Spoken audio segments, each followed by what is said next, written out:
Well, the Philippines' former president, Rodrigo Duterte, has been arrested on suspicion of crimes against humanity.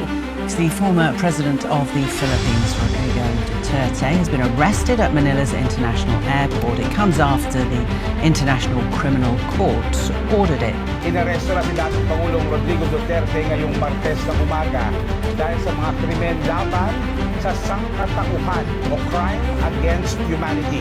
Well, palagi natin sinasabi, we've been consistently repeating it.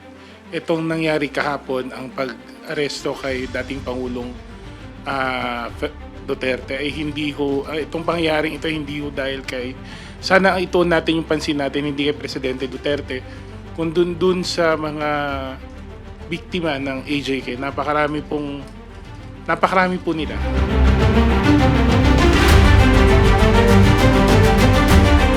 Hindi naman po overnight itong sa ICC.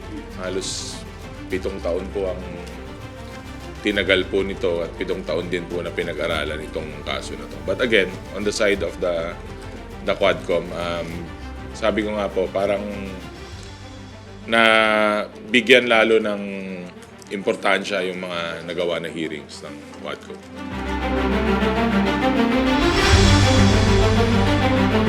Well, on that aspect, again, we have to remember that the effectivity of the withdrawal of the Philippine government under the Rome Statute took effect last March of 2019. But the case was filed prior to its withdrawal. In other words, the International Criminal Court has already acquired jurisdiction over it.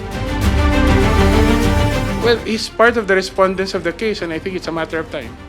Ayon sa aking puting ahas.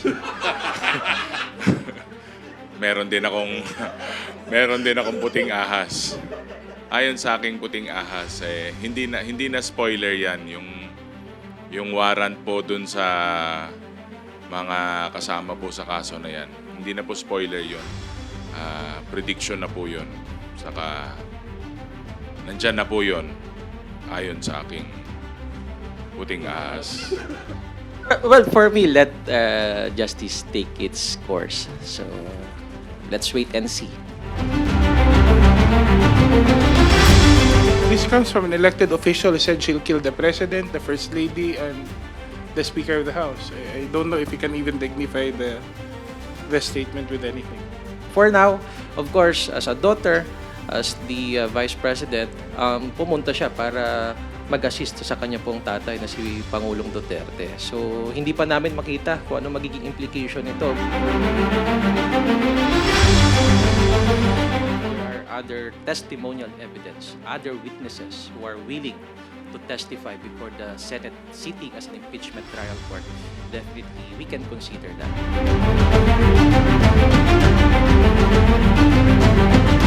So, for me, tingin ko they will try to make noise. They will try to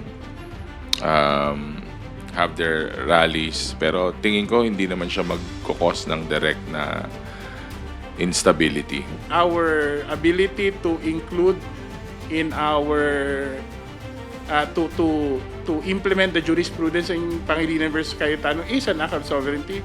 The fact that we were able to turn over to the Interpol the former president is an act of sovereignty. I don't think we're surrendering anything. We're reinforcing of our ability to carry out our sovereignty.